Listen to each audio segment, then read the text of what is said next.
Me toca hoy hablar de un Estado que fue una excepción y que fue un Estado, que contó con consenso por mucho tiempo y que por esa razón jamás tuvo un golpe militar y tampoco una huelga general. Me refiero a México, que es una excepción en respecto a América Latina y que hoy se ha transformado, como muchos países, como muchos otros estados, en un semiestado, además en disolución. Y está tan integrado en Estados Unidos como todo, desde Panamá para el norte hay una América Latina integrada con los tratados de libre comercio de Estados Unidos, que ustedes escucharon ayer nada menos que la secretaria de Relaciones Exteriores presentar como integración la creación de represas y de obras hidroeléctricas para paliar la crisis energética en California y la construcción de carreteras para favorecer la venta de autos y el comercio de Estados Unidos. Eso era la integración con Estados Unidos. O sea, la total subordinación físico-geográfica con Estados Unidos. Es decir, hay una América Latina integrada con Estados Unidos y hay otra América Latina, Sudamérica, que no está como México atada a Estados Unidos con la cuerda del ahorcado, porque cuando se le vende el 90% de los productos a un solo país, se depende totalmente de ese país, no hay independencia.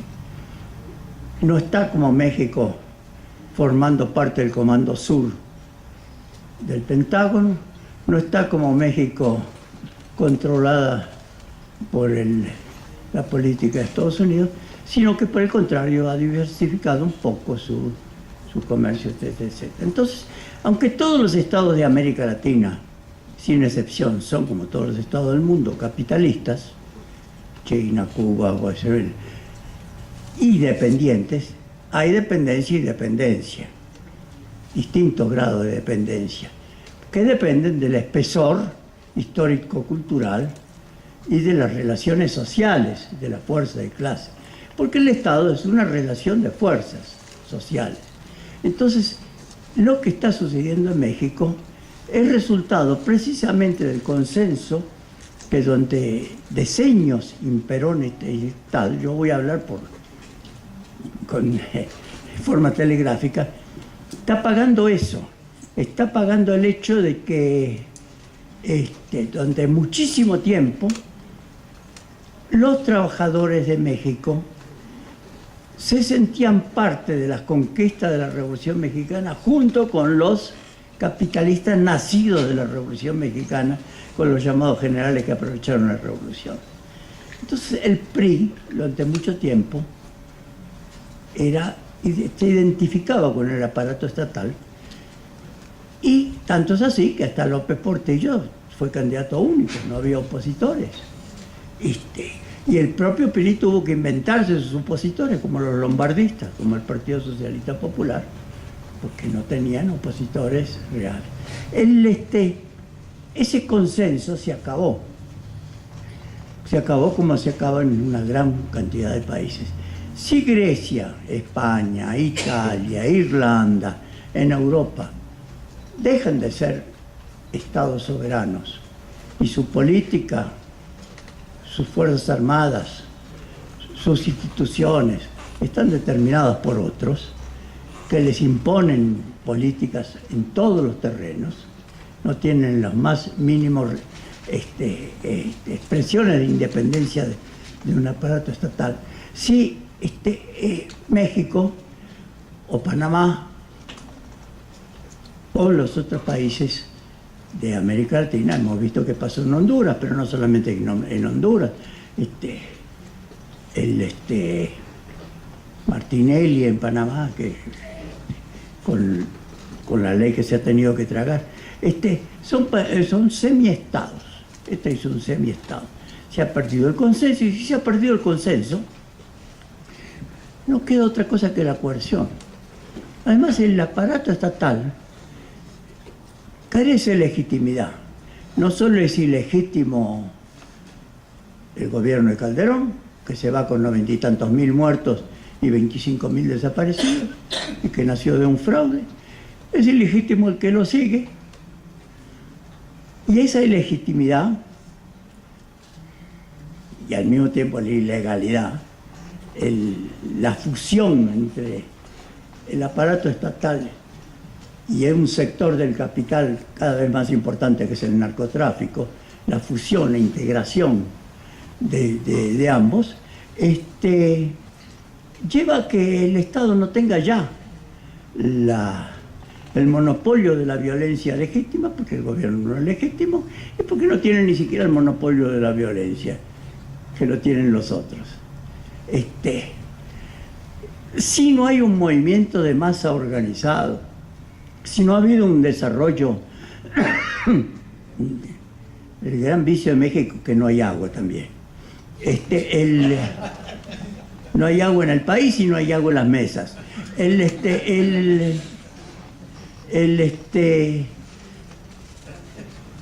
Si no ha habido eso, es porque durante mucho tiempo hubo consenso y hubo fusión entre los aparatos. El general Cárdenas fue al mismo tiempo el que impulsó, resistiendo a la izquierda mexicana ese entonces, que estaba ligada a Stalin, a Lombardo Toledano, la nacionalización del petróleo, y continuó la Revolución Mexicana armando a los campesinos para que pudieran resistir a las milicias de los terratenientes, y al mismo tiempo el que corporativizó el movimiento obrero y el movimiento campesino, teniendo todo el cuidado de separar a los obreros, que en ese entonces estaban armados y entraban armados a las fábricas, de los campesinos, que también estaban armados, para que no hubiera una sola central obrero y campesina como querían ambos. Entonces, creó un Estado corporativo. Ese Estado corporativo no existe más. Desde los primeros primeros gobiernos neoliberales, el de Miguel de la Madrid, Salinas de Gortari, el Menem mexicano, y tantos otros, la privatización han sido generales, se ha destruido todo el aparato que hacía política, que hacía incluso que el aparato político del Estado tuviera que mediar con las corporaciones sindicales, campesinas, con los charros llamados en México, y tuviera que satisfacer algunas cosas. El clásico lema del PRI era: yo me ducho pero salpico, es decir, robo pero tiro migajas. Lo que roba, es decir, la corrupción generalizada, hacer participar a la corrupción a otro sector como base del clientelismo. Eso desapareció porque si la preocupación es pagar la deuda exterior, y si el equipo gobernante no depende de la política, sino de su sumisión al capital financiero internacional, del cual es socio, porque están trabajando en primera persona los representantes del gran capital, pues desaparecen las bases del Estado corporativo surgido de la Revolución. La Revolución de la Madrid y Zedillo es el hombre que privatizó los ferrocarriles y después pasó a dirigir los ferrocarriles estadounidenses, a los cuales le había regalado los ferrocarriles mexicanos, y después a dirigir la Procter & Gamble, que es otro gran trust estadounidense al cual le había regalado el campo mexicano. Los gobiernos del PRI y del PAN son gobiernos del capital financiero directamente, capital financiero de Estados Unidos. Por eso la integración para la secretaria de de relaciones exteriores, la integración con Estados Unidos. México, el Estado mexicano, forma parte de la crisis del Estado de Estados Unidos. Y la crisis del Estado de Estados Unidos se expresa de la forma más aguda en este país, que es su franja marginal, su estado no incorporado. Perdonen, soy borracho y no puedo prescindir del...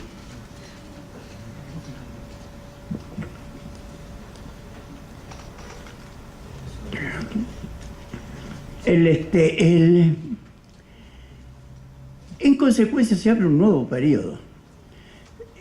Sí, en las fábricas, en las primeras épocas, en el gobierno de Calles, por ejemplo, cuando se creó la Junta de Conciliación y Arbitraje, estaban compuestas por un representante de los trabajadores, que estaban armados, por el intendente o alcalde municipal, que eran nombrados por los trabajadores, y por un representante de los patrones. Y los patrones jamás ganaban, jamás. Y tuve como máximo el Estado, cuando creó la Junta Federal de Conciliación, llegó a la concesión: ustedes no entran armados a la fábrica y yo no los puedo despedir. Entonces, la relación de fuerza era esa. Hoy hacen la Ley Federal del Trabajo más reaccionaria, peor todavía que la de Pinochet. Hacen una Ley Federal de Trabajo más reaccionaria de América Latina. Entonces puede contratar por hora a una persona, llamarla para que venga una hora a trabajar, y se anulan todos los derechos, despidos, otras cosas, y proponen extensión de la jornada laboral, supresión de las indemnizaciones, y al mismo tiempo reducción de los salarios reales. ¿Por qué? Porque si hay que competir con China, y las empresas norteamericanas trabajan aquí con trabajadores mexicanos, pero son empresas de Estados Unidos, si tienen que competir con China, tienen que tener salarios y condiciones de trabajo chinos. Esa es la condición impuesta por la mundialización. Entonces se acaba con una de las bases del Estado corporativo, del Estado clientelista, del Estado surgido de la Revolución Mexicana, y se pasa a destruir todo lo que sea posible, todo, absolutamente todo. Al haber una enorme concentración de la riqueza en escala internacional y una enorme concentración, por lo tanto, del poder, no es el 1% y los otros 99%, es menos del 1% que concentra todo, no hay margen para la democracia. No se puede actuar con democracia.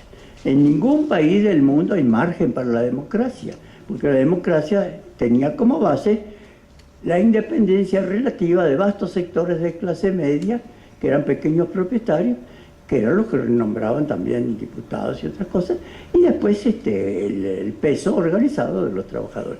Eso se suprime.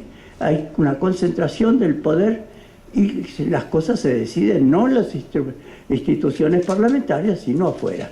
Ahora, si Obama, que apenas acaba de ganar por el 1%, 1,3%, y los republicanos acaban de decir que ganó por el fraude y que no lo van a reconocer, saquen el hacha de la guerra. Y Obama, que ha perdido la Cámara de Diputados, ganó en Senado, pero el Senado es la quinta rueda del carro. Simplemente puede obstaculizar un poco a la Cámara de Diputados, pero nada más. Obama dice que se va a oponer al uso reaccionario de la Cámara de Diputados con las movilizaciones. En Estados Unidos también el margen para la democracia y el margen que nunca fue muy amplio, pero había por lo menos las democracias locales, se ha ido al demonio y se entra en un periodo de grave desorden en medio de la crisis mundial que va a subsistir. No se puede ver la construcción del Estado mexicano sin tener en cuenta qué pasa en Estados Unidos, porque México es un apéndice de Estados Unidos, y no se puede ver la crisis del Estado mexicano sin ver qué pasa en la economía mundial y en el mundo, es decir, clima, transformaciones climáticas de todo tipo, etcétera, etcétera. Hay que tener en cuenta las grandes transformaciones sociales también que afectaron al viejo tipo de Estado mexicano. México no tiene más campesinos. En la época de la Revolución Mexicana, una revolución de campesinos. No hay más campesinos.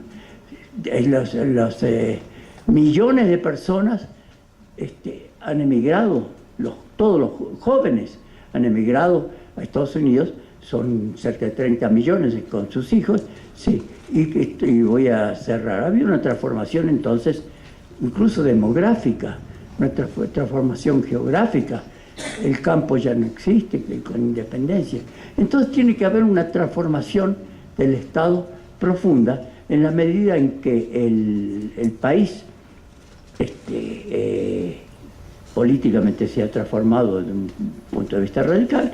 Su economía es 10 veces más integrada al Estados Unidos de lo que nunca fue en la historia, y aparece en cambio una terrible lucha de clases hecha desde el gobierno, expresada en la militarización de los países y en decenas de miles de muertos. La militarización va a seguir, por supuesto, de todo este periodo, así como la violencia, y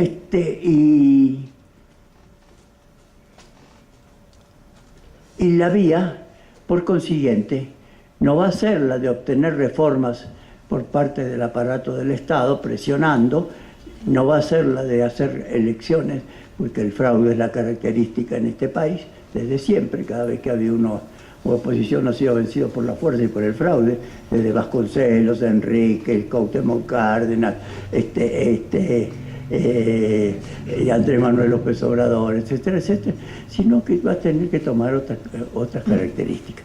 Es un índice sumamente positivo en este panorama tan desalentador de lo que está pasando en México, y en esta parte del norte de América Latina, donde hay todavía una gran hegemonía cultural del pensamiento capitalista, o sea, del imperialismo, y una gran dominación. La inmensa mayoría del país es conservador. O se abstiene o vota por los partidos de extrema derecha o de derecha. Tiene esperanza todavía en hacer vivir al Estado, porque la conciencia retrasa totalmente sobre la existencia. Pero hay un elemento sumamente positivo, que es el nacimiento de esta organización política de trabajadores, surgida de los sindicatos y de la fusión con la izquierda, que es un germen de lo que podría ser una vía independiente, no electoral, sino de transformaciones, basándose sobre lo que es el otro México, el que no ha aparecido. Porque está el otro México, el México de las tradiciones comunitarias, el México de las relaciones todavía subyacentes de solidaridad en las comunidades, el México de la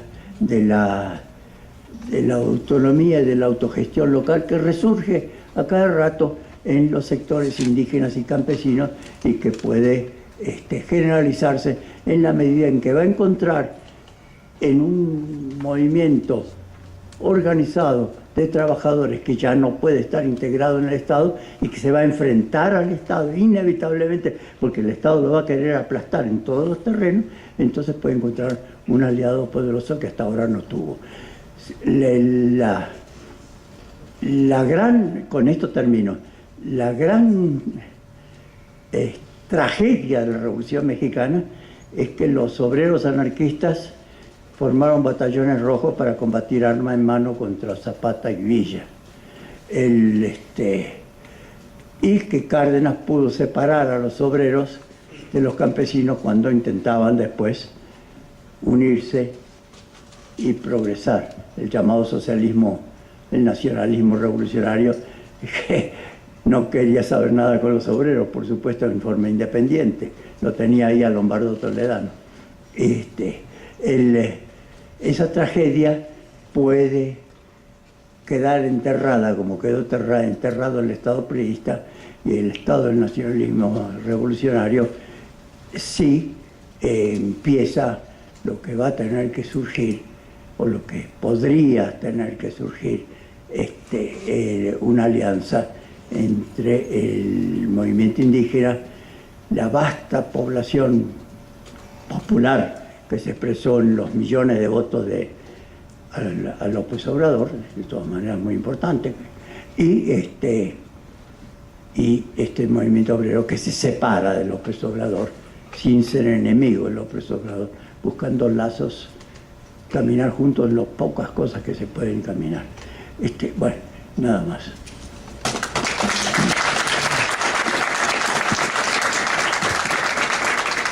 Gracias, Guillermo.